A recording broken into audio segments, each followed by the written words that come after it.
Hello students, welcome to the lecture on Principles and Precepts of Marketing Management, and after this lecture we will be able to learn the following objectives.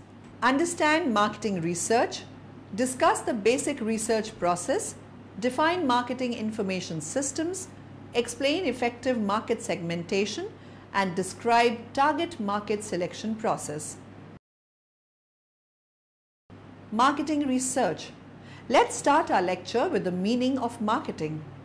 We use the term marketing to mean the decisions and activities that are necessary in order to manage demand in a marketplace. Marketing research. Think of marketing research as a search for information that will help you succeed in capturing market share. Applied research gathers information to solve a specific problem or set of problems. You would use this information to tune your business plan, focus your advertising campaign, or improve your product. Focusing your research marketing, research focuses on understanding the customer, the company, and the competition. These relationships are at the core of marketing research. Companies must understand and respond to what customers want from their products. However, this relationship is always influenced by competitors and how their products are received by your market. Thus, you must clearly identify the customer, company, and competition before developing a research project.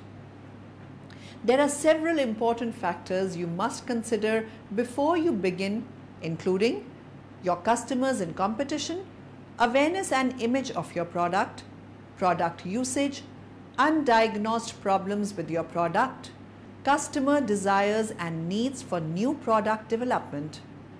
The basic research process. I hope you understood what we just discussed. Now we will move further and discuss about the basic research process. The market research process is a systematic methodology for informing business decisions. The figure breaks the process down into 6 steps. Step 1. Define the objective and your problem. Perhaps the most important step in the market research process is defining the goals of the project. At the core of this is understanding the root question that needs to be informed by market research. There is typically a key business problem or opportunity that needs to be acted upon, but there is a lack of information to make that decision comfortably. The job of a market researcher is to inform that decision with solid data. Step 2. Determine your research design. Now that you know your research objects, it is time to plan out the type of research that will best obtain the necessary data. Think of the research design as your detailed plan of attack. In this step, you will first determine your market research method. Will it be a survey, focus group, etc.? You will also think through specifics about how you will identify and choose your sample. Who are we going after? Where will we find them? How will we incentivize them, etc.? This is also the time to plan where you will conduct your research: telephone, in person, mail, internet, etc. Once again, remember to keep the end goal in mind. What will your final report look like? Based on that, you will be able to identify the types of data analysis you will be conducting: simple summaries, advanced regression analysis, etc., which dictates the structure of questions you will be asking. Your choice of research instrument will be based on the nature of the data you are trying to collect. There are 3 classifications to consider. Exploratory research. This form of research is used when the topic is not well defined or understood, your hypothesis is not well defined, and your knowledge of a topic is vague.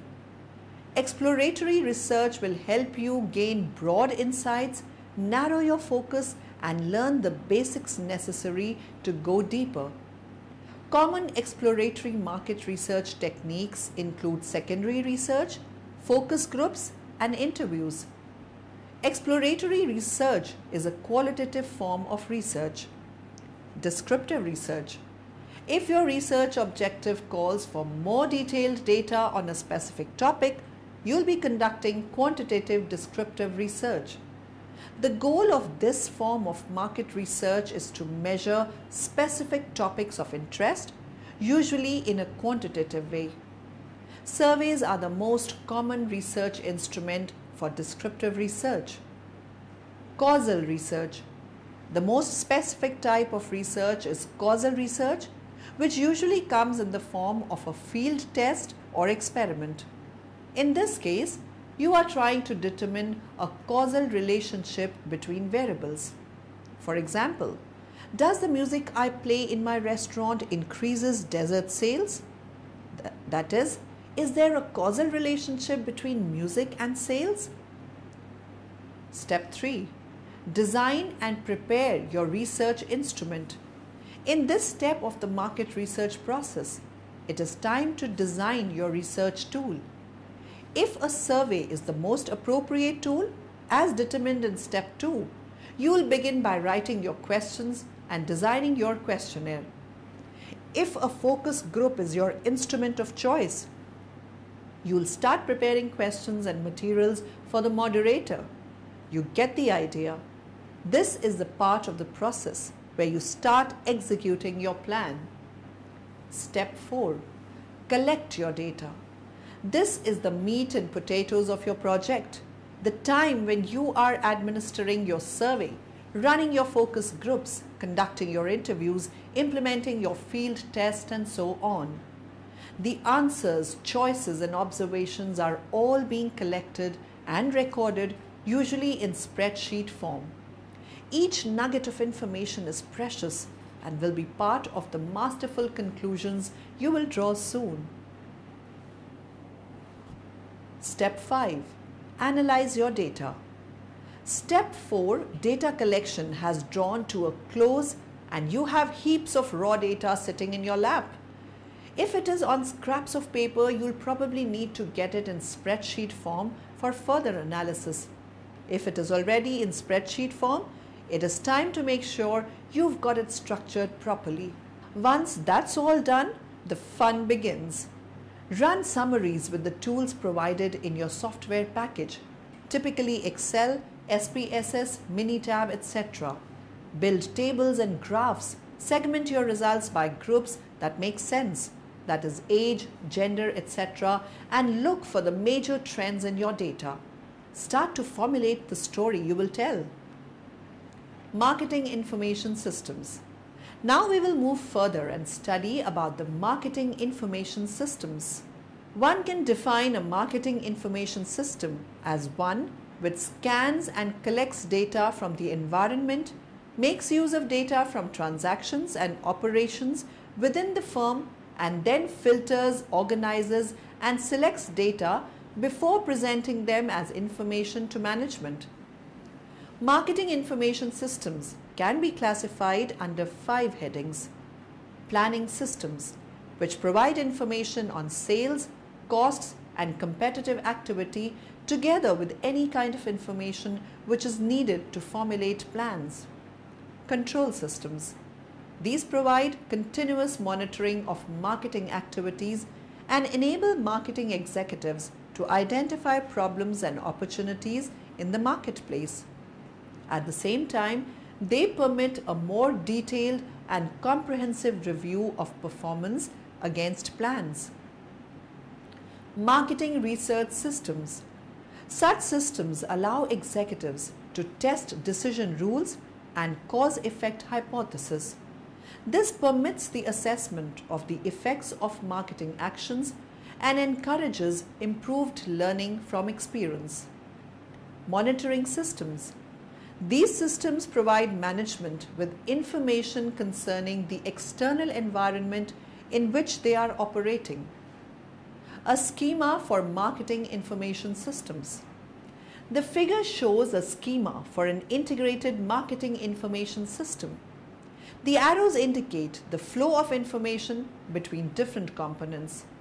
Developing such an information system can take place piecemeal and the system will not necessarily become integrated until all the components are in place and it is possible to pass information between the component parts with the minimum of effort. Central to a marketing information system is the concept of a database. There may be one or more databases present in such a system. Information is required about the market and its various characteristics. Clearly, the kind of information held in the database should reflect how a firm segments its market. Closely related to the information held on the market itself is information held on competition and on prospects and clients. In the case of competition, it is important to have information on sales, market share, and profitability of products by market segment. It is also useful to hold data on what competitors commit in the way of resources to products classified by market segment. Effective market segmentation. To understand the concept of market segmentation, we should understand the ways of effective market segmentation. In your quest to grow your business, you must organize your business around your customers. You cannot force growth on customers. Ultimately, you can only grow if the customers are there to support a growing business. As you organize your business for growth, however, you can maximize the support you get from customers through effective market segmentation. There are different ways you can use market segmentation to help grow your business, including attitudinal segmentation and demographic segmentation. Attitudinal segmentation. One option for market segmentation is by attitude. To do this, think of putting everyone into 5 different categories. Hard opposition. These are the people who really do not like you, and realistically speaking, there is nothing you could do to win them over to your side. Soft opposition. These folks might not really dislike you, but they prefer a competitor. That pre-existing loyalty makes it tough to sell them. Undecideds. This category is full of people who do not have an affiliation with any of the brands or businesses in your market. They might be won over by price promotion, since the undecided are very sensitive to deals or pure luck. But you can never hold them very long, because before long, they'll go looking for the next big thing, the next big deal, the next deal from the next guy in your market. Soft support. Your soft support are people who like your business, although they are not as reliable customers as the next category. Hard support. This category is for your loyal customers, people who do not consider other competitors in your market, who come back again and again, and who spread the word about your business to other people they know. They are a true blessing.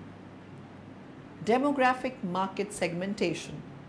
Another and perhaps more obvious way to segment your market is by various demographic features. Does your business target a specific age range? Consumers in a particular range of household income? People with a specific level of education? Or perhaps individuals who participate in a certain activity? Basis of market segmentation. Gender. The marketers divide the market into smaller segments based on gender. Both men and women have different interests and preferences, and thus the need for segmentation. Organizations need to have different marketing strategies for men, which would obviously not work in case of females. Age group. Division on the basis of age group of the target audience is also one of the ways of market segmentation.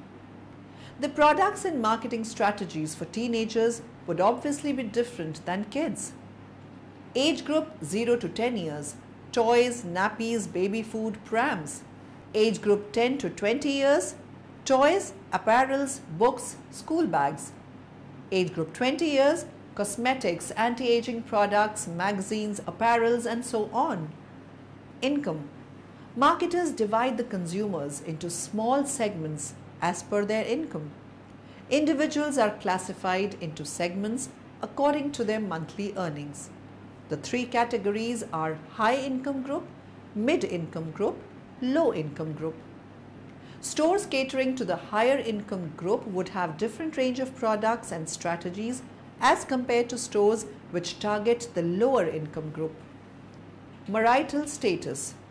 Market segmentation can also be as per the marital status of the individuals. Travel agencies would not have similar holiday packages for bachelors and married couples. Occupation. Office goers would have different needs as compared to school and college students. A beach house shirt or a funky t-shirt would have no takers in a Zodiac store as it caters specifically to the professionals. Types of market segmentation. Psychographic segmentation. The basis of such segmentation is the lifestyle of the individuals. The individual's attitude, interest, value help the marketers to classify them into small groups. Behavioralistic segmentation. The loyalties of the customers towards a particular brand help the marketers to classify them into smaller groups, each group comprising of individuals loyal towards a particular brand. Geographic segmentation. Geographic segmentation refers to the classification of market into various geographical areas. A marketer cannot have similar strategies for individuals living at different places. The different levels of market segmentation. The identification of potential customers based on common characteristics and needs which distinguish them from other members of a population is essential to the development of a strategic marketing plan. In turn, a company develops different promotion, distribution and product positioning strategies that appeal to each segment. Mass marketing strategy. A small business relies on a mass marketing strategy to direct a single marketing message to all potential customers in a target market, regardless of the buyer's specific needs or preferences, which might otherwise serve to segment the market. To use a mass marketing strategy, a company designs a product to appeal to all members of the target market rather than a subset of customers, the market segment most likely to purchase the product. Segment marketing strategy. A company might also increase sales by first identifying market segments within a broader target market, each of which consists of potential customers whose unique wants and needs can be satisfied by a particular product. In addition, the company develops a product differentiation strategy for each segment which illustrates a product's unique features to attract customers within a market segment. Niche marketing strategy. The needs and requirements of potential customers might not be completely met by the goods and services currently delivered to a market segment. In this case, a company might create a niche market and develop highly specialized products or services to meet the customer's needs that are not being met by other offerings. Micro-marketing strategy. A company employs micro-marketing to create a narrowly defined subset of a niche market based on a customer attribute such as zip code or a location-specific lifestyle characteristic. In this case, products are specialized to meet a very specific need of potential customers and marketed primarily to that customer set. Patterns of market segmentation. Market segments can be built up in many ways. One way is to identify preference segments. For example, cookies buyers are asked how much they value sweetness and saltiness in biscuits as two product attributes. Three different patterns can emerge. Homogeneous preferences shows a market where all the consumers have roughly the same preferences. The market shows no natural segments. We would predict that existing brands would be similar and cluster around the middle of the scale in both sweetness and saltiness. Diffuse preferences. At the other extreme, consumer preferences may be scattered throughout the space, indicating that customers vary greatly in their preferences. The first brand to enter the market is likely to position in the center to appeal to the most people. Clustered preferences. The market might reveal distinct preference clusters called natural market segments. The first firm in this market has three options. It might position in the center, hoping to appeal to all groups. It might position in the largest market segment, concentrated marketing. It might develop several brands, each positioned in a different segment. If the first firm developed only one brand, competitors would enter and introduce brands in the other segments. Requirements for effective segmentation. 4 major requirements for effective segmentation. Measurability. Are we able as marketing management experts to measure desired target customer group size, desired customers' purchasing power? Can we understand consumer opinion, buyer behavior? Consumer requirements. Accessibility defined as the degree to which a desired market segment can be reached and served. Fine, we have spotted the desired market segment. Are we able as marketing management to advertise and promote our products to this specific group? Are we able to provide a product or service solution to suit specific customers' distinctive needs? Substantiality defined as the degree to which a market segment is sufficiently large or even profitable. Do we make a marketing effort that will not pay us at the end of the day? Attractiveness of a market segment is a requirement that worth our attention regarding current sales volumes and values, subsequent contribution margins, and eventual product market growth. Target market selection process. Now we will move further and study about the concept of target market selection process. When you are looking for new customers, it is important that you have a clearly defined target market so that you can make the best use of your budget and resources. When you are looking for new customers, it is important that you have a clearly defined target market so that you can make the best use of your budget and resources. You cannot be all things to all customers. So if you do not know which customer or prospects you are communicating with, you're actually not communicating with anyone. Define who you want to reach.